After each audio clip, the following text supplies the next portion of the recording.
Maravilha, maravilha, maravilha de Deus. A paz do Senhor Jesus, meus queridos amigos e irmãos em Cristo, aqui do canal Embaixadores de Cristo, Estudos Bíblicos. Como vocês estão? Espero que estejam bem. Estamos aqui para estudarmos a Bíblia Sagrada. Hoje estaremos estudando a lição de número 1 dos jovens. Sim, olha que bênção, né? Estaremos estudando durante 3 meses na classe dos jovens aqui na igreja onde eu frequento, e essa revista também ela é utilizada em várias igrejas do Brasil para a classe dos jovens. Estaremos estudando com o tema Plano Perfeito, a salvação da humanidade, a mensagem central das Escrituras. Olha que bem. Essa foto, essa imagem te faz lembrar de alguma coisa? Nos faz lembrar do sacrifício de Jesus. Vamos orar ao Senhor antes de iniciarmos o nosso estudo. Meu Deus e meu Pai, em nome de Jesus Cristo, nesse momento eu quero adorar o Senhor. Obrigado, meu Deus, pelo ar que eu respiro. Obrigado, meu Deus, pela noite que passou. Obrigado, Senhor, por esse novo dia. Senhor, perdoa os meus pecados. Perdoa os pecados de todos que vão ver essa palavra, ouvir essa palavra. Espírito Santo de Deus, fala conosco através da Bíblia Sagrada, em nome de Jesus. Amém. Aleluia! Glória a Deus, glória a Deus. Meus amados irmãos, já quero adiantar para vocês o que nós estaremos estudando nesse trimestre, ou nesses 3 primeiros meses do ano de 2026, na classe dos jovens, igual comentei para os irmãos, e eu também estarei ministrando essas aulas aqui no nosso canal. Pois bem, a lição de número 1, estaremos falando sobre o sentido bíblico da salvação. Lição 2, o problema do pecado. Lição 3, a natureza do Deus que salva. Lição 4, o Deus que justifica. Lição 5, o Filho que redime. Lição 6, o Espírito Santo que regenera e santifica. Lição 7, a graça de Deus. Lição 8, a eleição na salvação. Lição 9, o livre-arbítrio na salvação. Lição 10, o arrependimento e fé como respostas humanas. Lição 11, a adoção, entrando na família de Deus. Lição 12, perseverando na salvação. E a 13ª lição, que é a última lição, falaremos sobre a consumação da salvação. Maravilha, maravilha, maravilha de Deus. Isso é, se o Senhor Deus assim permitir, né? Nós temos a esperança do retorno de Jesus. Estamos aguardando a promessa de Cristo se cumprir. Estamos aguardando o arrebatamento da igreja. E quando eu digo que Deus permitir, né? Porque pode ser que a igreja nem esteja mais aqui. Porque Jesus prometeu que um dia ele virá. Pois bem, amados, eu convido os irmãos, eu vou até organizar aqui melhor, né? Aqui. Lição de número 1, o sentido bíblico da salvação. O texto principal nos diz assim: e porei inimizade entre ti e a mulher, e entre a tua semente e a sua semente. Essa te ferirá a cabeça, e tu lhe ferirás do calcanhar. Essa palavra está no primeiro livro da Bíblia Sagrada, no livro de Gênesis, capítulo 3, versículo 15. O resumo da lição. A salvação na Bíblia é o livramento de Deus que começa no Antigo Testamento e se cumpre plenamente em Jesus Cristo no Novo Testamento. Então, amados, o tema do nosso estudo, o sentido bíblico da salvação. O que é salvação? O que diz a Bíblia sobre salvação? O que nós, seres humanos, entendemos quando estamos diante da palavra salvação? Será que a palavra salvação diz respeito apenas à vida eterna? ao livramento da condenação eterna? O que o Antigo Testamento fala sobre a palavra salvação? O que os escritores do Novo Testamento relataram sobre a palavra salvação? O que o próprio Deus, o Criador dos céus e da terra, falou sobre salvação? O que o Espírito Santo tem nos dizer sobre o significado da palavra salvação? E Jesus, o Rei dos Reis, o Senhor dos Senhores, o Deus vivo que se fez carne e habitou entre nós, o que ele falou sobre salvação? Então nós iremos aprender nesse dia sobre o sentido bíblico da palavra salvação. Temos aqui também uma observação, amados irmãos, que você também pode estar lendo na sua casa, né? É a chamada leitura semanal. Na segunda-feira você pode estar lendo o livro de Juízes, capítulo 2, versículo 16 ao versículo 22. Deus levanta juízes para livrar Israel da opressão. Inclusive, eu vou tentar lendo esses textos aqui com os irmãos. Olha só, que eu não sei como é que vai estar a sua rotina, mas eu quero ler com os irmãos aqui. Juízes, capítulo 2, versículo 16 e versículo 17. Juízes, capítulo 2, versículo 16 e 17, diz assim: E levantou o Senhor juízes que os livraram da mão dos que os roubaram. Porém, tampouco ouviram aos juízes, antes se prostituíram após outros deuses e encurvaram-se a eles. Depressa se desviaram do caminho por onde andaram seus pais, ouvindo os mandamentos do Senhor, mas eles não fizeram assim. É até o versículo 22, né? Então vamos lá. E quando o Senhor lhes levantava juízes, o Senhor era como o juiz, ou era com o juiz, e os livrava da mão dos seus inimigos todos os dias daquele juiz, porquanto o Senhor se arrependia pelo seu gemido, por causa dos que os apertavam e o oprimiam. Porém, sucedia que, falecendo o juiz, tornavam e se corrompiam mais do que seus pais, andando após outros deuses, servindo e encurvando-se a eles. Nada deixavam das suas obras, nem do seu duro caminho.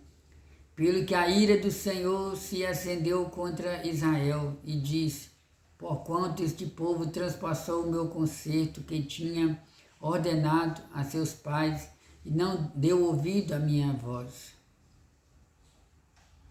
Tampouco desapossarei mais de diante deles a nenhuma das nações que Josué deixou morrendo, para por elas provar a Israel se hão de guardar o caminho do Senhor, como seus pais o guardaram, para por ele andarem ou não.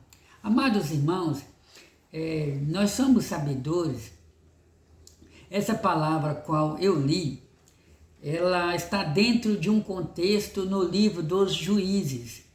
A palavra do Senhor nos diz que quando o profeta Moisés morreu, Deus colocou Josué para substituir Moisés na liderança do povo hebreu que havia acabado de sair do Egito, atravessou o deserto, passaram 40 anos no deserto.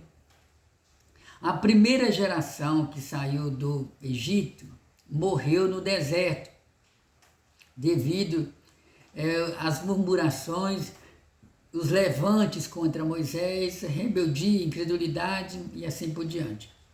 E a segunda geração que nasceu no deserto, essa entrou na terra de Canaã. Daquela primeira geração que saiu do Egito, apenas Josué e Caleb continuaram vivos e entraram na terra de Canaã. E a palavra do Senhor nos diz que Josué então falece, Josué morre. E Josué não deixa nenhum sucessor à altura. Nós não sabemos por que Josué não colocou nenhum comandante, nenhum líder, nenhum profeta, alguém que pudesse substituí-lo na liderança do povo. E o que acontece, amados irmãos? O povo agora fica sem uma referência, sem uma liderança à altura. E diz a Bíblia Sagrada que nessa época o povo fazia o que bem queria, o que bem entendia, porque não havia uma liderança à altura. Existem igrejas que muitas das vezes tem uma pessoa que possui o título de líder de algum departamento, seja de jovem, seja de criança, seja de oração, missão ou algo do tipo, mas às vezes ele não corresponde àquele título que ele tem. Por outro lado, tem pessoas que são tão dedicados à obra de Deus que algumas pessoas até chamam ele de pastor, pastor fulano, pastor ciclano, missionária fulana, obreira fulana, líder fulana, e às vezes ele não tem aquele título, mas ele faz o trabalho que diz respeito àquele título por amor. Então, amados irmãos, quando não tem a liderança, né, tem até um versículo no livro de Provérbios que diz que não havendo uma sábia liderança, né, o povo acaba se corrompendo. E não havia nem sábia liderança, nem havia uma liderança nesse tempo. Agora vamos imaginar, né? Imagina o povo sem uma liderança à altura. O povo fazia o que bem entendia. E por causa dos seus pecados, os inimigos das tribos de Israel viam e derrotavam Israel. E o povo então era morto, o povo então chorava, o povo clamava, os inimigos invadiam a terra deles, saqueavam o que eles tinham, e o povo então chorava, clamava ao Senhor, Senhor, me socorre. Deus então começa a levantar juízes, isso mesmo, Deus, eles não tinham título de profeta, não tinham título de rei, porque ainda não havia chegado o tempo de reis, não tinha título de levitas, ou de governantes, mas eles tinham título de juízes. Deus então começa a levantar juízes para liderar aquele povo e dar livramento àquele povo. Se não me falha a memória, o primeiro juiz que Deus levantou em Israel foi um juiz por nome de Otoniel. Porém, quando esse juiz falecia, o povo esquecia daquilo que o juiz havia ensinado para eles. E o povo então voltava a praticar o pecado, a desobediência diante de Deus. E os inimigos então, como eles estavam assim desprotegidos, entre aspas, né, não estavam tampando a brecha em obediência, o inimigo vinha e fazia a mesma coisa, derrotava eles, roubavam eles, matavam, etc. E o povo então clamava ao Senhor. E Deus então enviava um libertador. Israel teve aproximadamente 12 a 14 juízes. Vou citar apenas o nome de alguns aqui, como por exemplo, Débora, a juíza Débora, Gideão, Otoniel, como eu já citei, Sansão, Jefté, Samuel, entre outros. Então, amados irmãos, esses livramentos que Deus dava para o povo de Israel são interpretados também como uma espécie de salvação que Deus operava em favor daquele povo. Então, o objetivo da lição de hoje, o objetivo desse estudo de hoje é mostrar que no Antigo Testamento, o conceito de palavra, o conceito da palavra salvação, a princípio, estava voltado para o contexto de livramento de morte, livramento dos inimigos, livramento de um exército, livramento de uma morte, livramento de um cativeiro. Então, quando o povo estava em perigo, o povo clamava, Senhor, me socorre, Senhor, nos socorre, Senhor, nos salva, nos livra, nos dê a salvação, nos proteja. Então, a lição está mostrando que o sentido bíblico da salvação, começando do Antigo Testamento, está relacionado a livramento. Livramento. Assim como Deus tirou os hebreus lá do Egito depois de 430 anos aproximadamente. Deus então dá essa salvação, esse livramento, tira o povo do Egito com mão forte. E diz a Bíblia que do outro lado do mar, Miriam pegou o tamborim, né, o pandeiro, e começou a bater, começou a tocar e começou a dizer: só o Senhor é Deus, só o Senhor é Deus, pelo grande livramento que o Senhor Deus deu para eles, pela grande salvação. E para quem não sabe, Miriam, nessa ocasião, ela tinha aproximadamente, irmãos, 90 anos de idade. Vou repetir, Miriam, quando cantou esse hino, só o Senhor é Deus, ela tinha aproximadamente 90 anos de idade. Ah, você tá louco de meus tom? É só você fazer uma contagem aí, né? Miriam era mais velha do que Moisés. Lembra? Que Miriam pegou Moisés juntamente com a mãe dela, né? A mãe dela colocou Moisés dentro do barquinho, vamos na nossa linguagem popular, dentro do barquinho, o cesto, o junco. Então Miriam, se Miriam ajudou ali, Miriam já era uma criança, ou já era talvez uma pré-adolescente. E aí o que acontece? Moisés, 40 anos no Egito, depois mais 40 anos no deserto, forma aí 80 anos. Aí Moisés vai para o Egito para liderar a saída do povo de lá. Então aí você calcula aí, se Moisés tinha 80 anos quando foi para o Egito, e Miriam era mais velha do que Moisés, então com certeza Miriam tinha aproximadamente 90 anos de idade. Era uma mulher idosa, mas cheia do Espírito Santo de Deus. Oh, glória a Deus. Então, meus amados, eu li apenas um texto bíblico, vamos ficar apenas com esse texto bíblico, mas se você quiser, você pode ler na sua casa, né? Na terça-feira, 1 Samuel, capítulo 7, versículo 9, vai falar sobre Samuel clama ao Senhor e oferece sacrifício pelo povo. Quarta-feira, 1 Samuel 17, versículo 45, Deus envia livramento. Quinta, Salmo de número 39, versículo 8, o salmista clama por livramento. Sexta, Isaías capítulo 43, versículo 11, sem Deus não há salvação. Sábado, Deus deu o seu Filho para a nossa salvação. João capítulo 3, versículo 16. Lembra daquela palavra, né? Está escrito na Bíblia Sagrada, João capítulo 3, versículo 15 e versículo 16, né? Porque Deus amou o mundo de tal maneira que deu o seu Filho unigênito, para que todo aquele que nele crê não pereça. Olha, guarde bem a palavra, pereça. A palavra pereça ou perecer é diferente da palavra padecer. Padecer significa sofrer. Perecer significa morrer. Então, João está dizendo que Deus enviou ao mundo o seu Filho unigênito para que todo aquele que nele crê não pereça, mas tenha a vida eterna. Ai, irmão de Milson, mas que tipo de morte é essa? Esse perecer aí que fala de morte, está falando da morte eterna.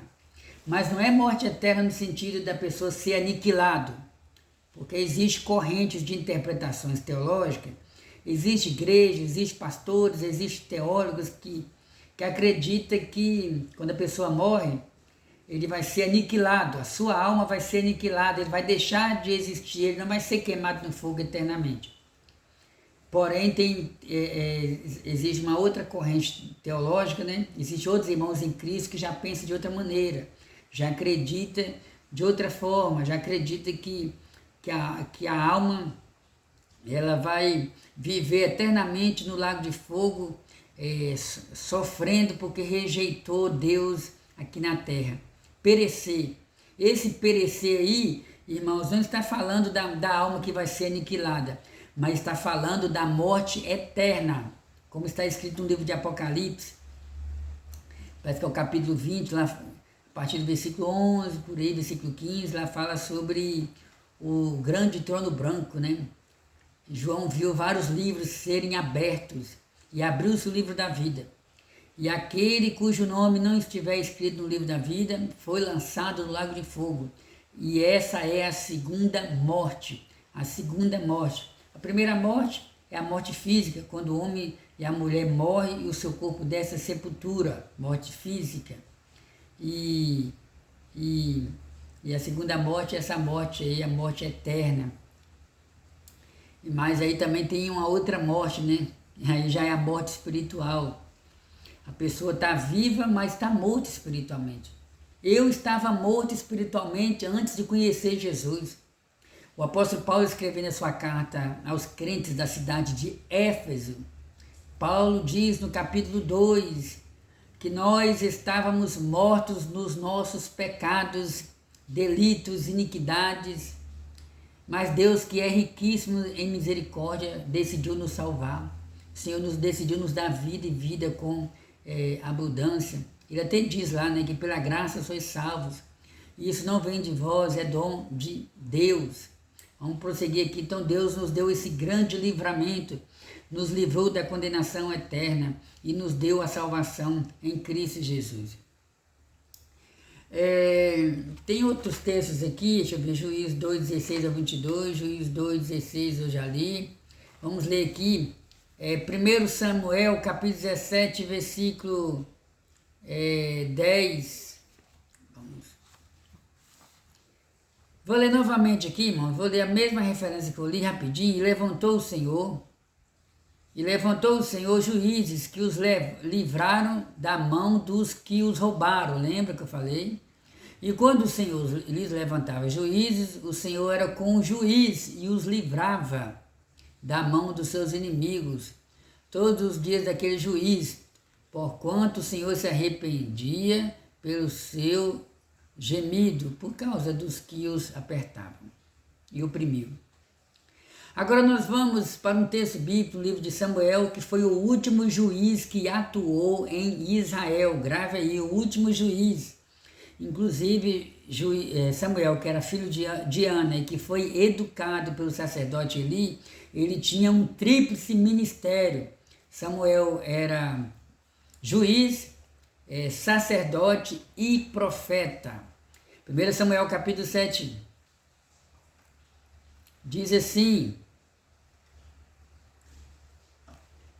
ouvindo, pois, os filisteus que os filhos de Israel estavam congregados em Mispa, subiram os maiorais dos filisteus contra Israel.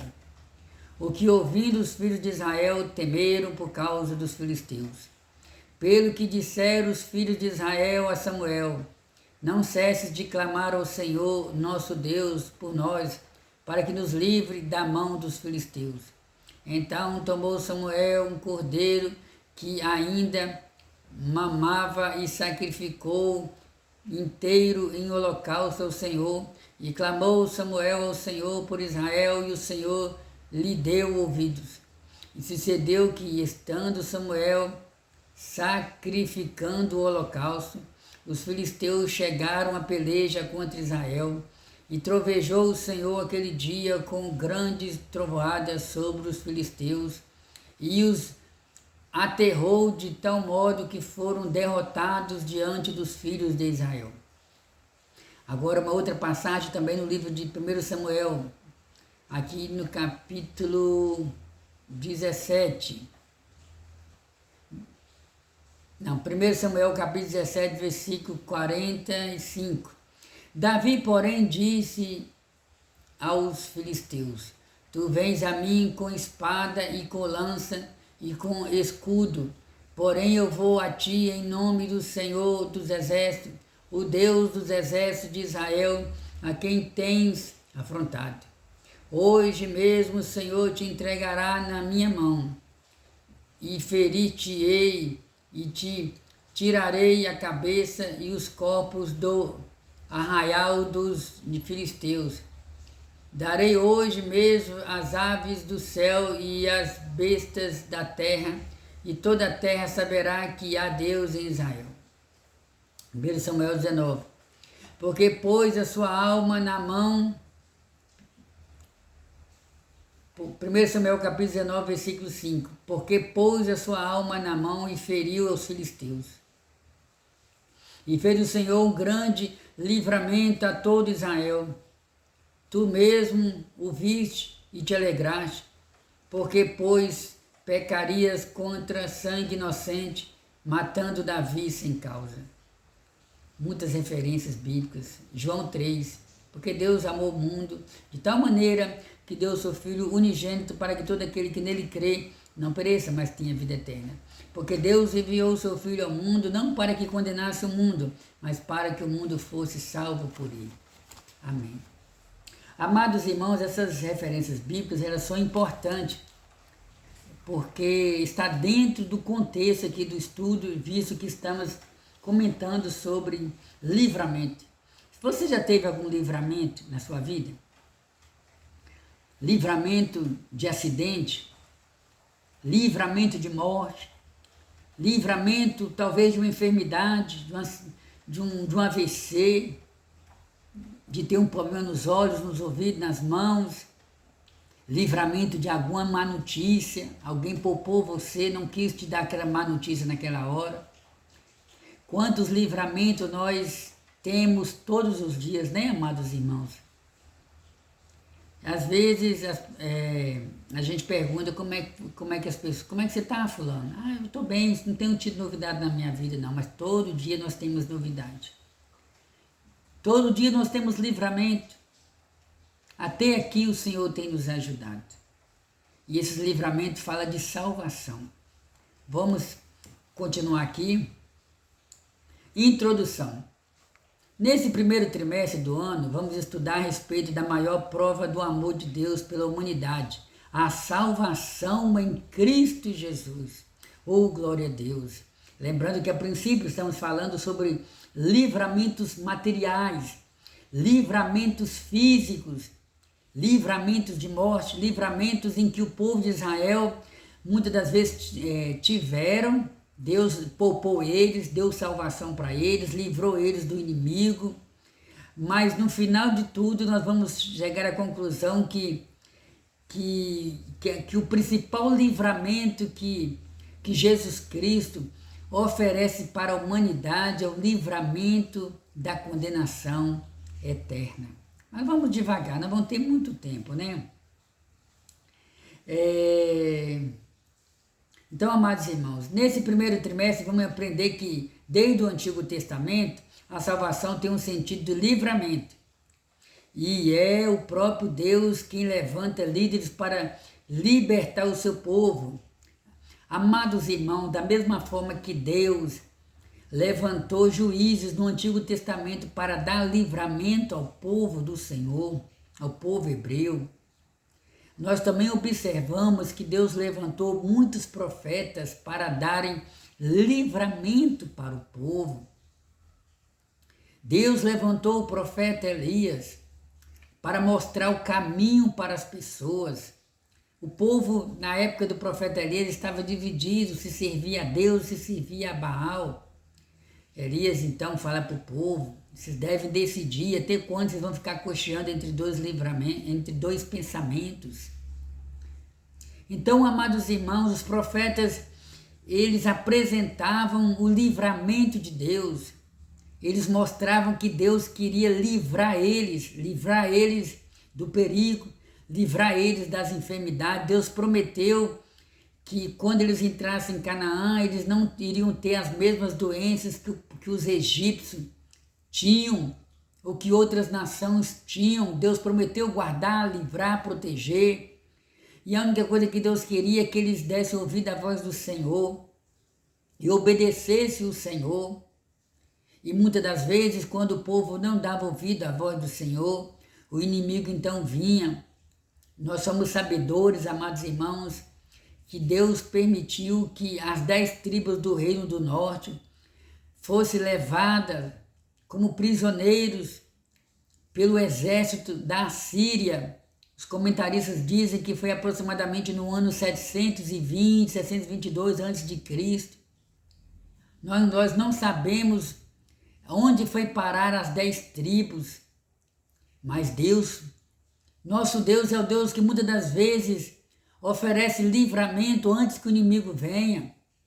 Um exemplo, Deus também permitiu que o reino do sul, constituído pela tribo de Judá, pela tribo de Benjamim, nós somos sabedores que Deus usou o profeta Jeremias e usou tantos outros profetas, madrugando e pregando e dizendo. Deus queria que aquele povo trabalhasse 6 anos e no 7º ano desse descanso à terra. E o povo não queria obedecer ao Senhor. O povo, na época do profeta Jeremias, estava oferecendo, muitas das vezes, os seus próprios filhos ao chamado Deus Moloque para ser sacrificado. O povo entrou pelo caminho da idolatria e Deus avisava o povo: se vocês não derem ouvidos à voz do Senhor, um rei com cara feroz, um rei parecido leão. A palavra leão ali, né, é uma referência, simbologia se referindo à Babilônia. Deus queria dar livramento ao povo de Israel. Deus queria dar salvação ao reino do sul. Mas o povo não deu ouvido à voz do Senhor, e nós somos sabedores que ali aproximadamente no ano 605 a.C., né, o exército da Babilônia invadiu Jerusalém, ali em 3 datas diferentes, né, e levaram aquele povo. Hoje também, no Novo Testamento, nós encontramos Jesus Cristo oferecendo salvação. Jesus disse: vinde a mim todos aqueles que estáis cansados e oprimidos, e eu vos aliviarei. Era Jesus oferecendo salvação eterna. O apóstolo Paulo, escrevendo a sua carta aos Romanos, no capítulo 8, versículo 1, ele diz: portanto, agora nenhuma condenação há para aqueles que estão em Cristo Jesus. É Paulo mostrando que quando a pessoa se curva diante de Cristo, se humilha, reconhece que Jesus é o Filho de Deus, se arrepende dos seus pecados, na mesma hora Deus dá o livramento de morte eterna para ele, Deus dá a salvação eterna para ele, o livramento da condenação eterna, e o nome dessa pessoa é escrito no livro da vida. Vamos prosseguir, amados irmãos, e é o próprio Deus que levanta líderes. É o próprio Deus que levanta líderes para libertar o seu povo. Nós somos sabedores que na era da igreja, né, quantos líderes que Jesus Cristo levantou ali no Novo Testamento, e na era pós-cânon sagrado, né, depois que fechou ali o cânon do Novo Testamento, depois que fechou ali, né, os livros do Novo Testamento, né? Nós somos sabedores que dentro da história cristã, nesse período aí de 2000 anos, né? Quantos líderes que Deus levantou para dar livramento ao povo de Deus, né? Pregando a palavra, levando o povo a orar, a jejuar. Hoje, na atualidade, nós temos os pastores, os líderes, líderes de algum departamento. Se você é líder, sabe que Deus também está te usando para dar livramento ao povo. Quando eu digo livramento, irmão, aí agora nós vamos sair do campo material, do campo físico, porque no campo material ali, no Antigo Testamento, no campo físico, os inimigos de Israel poderiam ser os filisteus, poderiam ser os amalequitas, poderiam ser os edomitas, os moabitas, os egípcios, os amorreus, e os cananeus e assim por diante, mas vamos sair desse campo de inimigos físicos, vamos olhar pelo ângulo espiritual e vamos entender que hoje no Novo Testamento, e não só no Novo Testamento, mas também na nossa vida diária, nós somos sabedores que a igreja tem um inimigo, e esse inimigo se chama Lúcifer, esse inimigo se chama diabo, adversário, se chama Satanás. O apóstolo Tiago, ele diz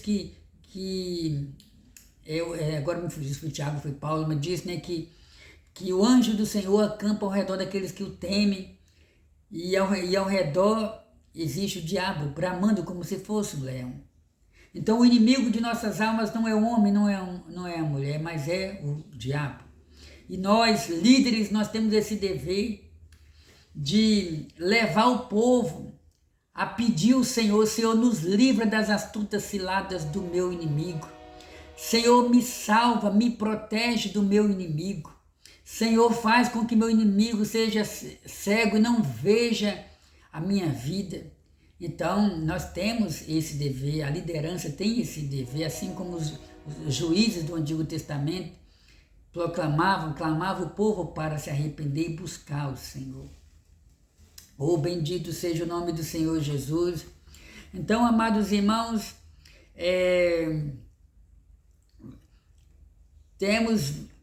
também vamos ver como essas ações libertadoras apontam para a salvação completa e eterna, que foi revelada em Jesus Cristo. Aqui cabe-nos a pergunta, né? Temos pensado a respeito do que realmente significa ser salvo? E como esse livramento espiritual transforma a nossa vida hoje? Você tem pensado sobre a salvação? Você tem desejado o céu? Você tem desejado a eternidade? Temos pensado sobre a salvação? Será que temos todo dia valorizado essa salvação que Jesus ofereceu por nós ali na cruz do Calvário? A maior bênção que um homem e uma mulher pode desfrutar é a bênção da salvação. Infelizmente, muitas pessoas estão erradas com relação à vida.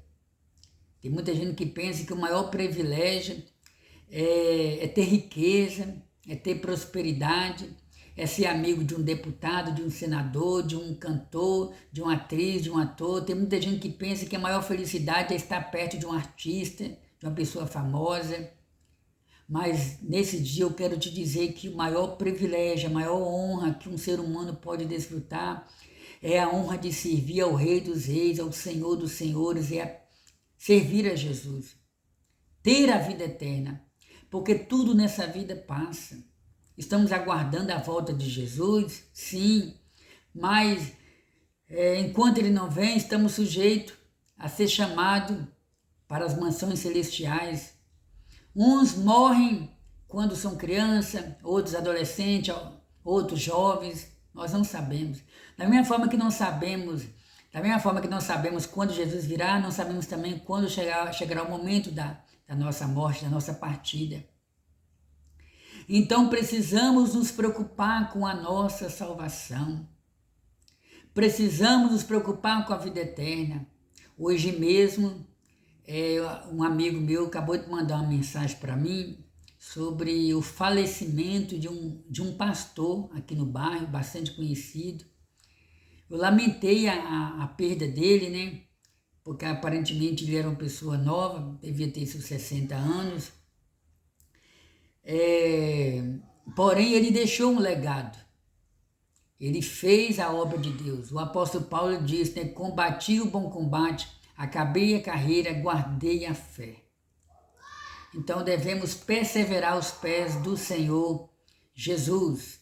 Vamos perseverar aos pés do Senhor Jesus. Paulo diz que a nossa salvação está mais perto agora do que quando nós o aceitamos.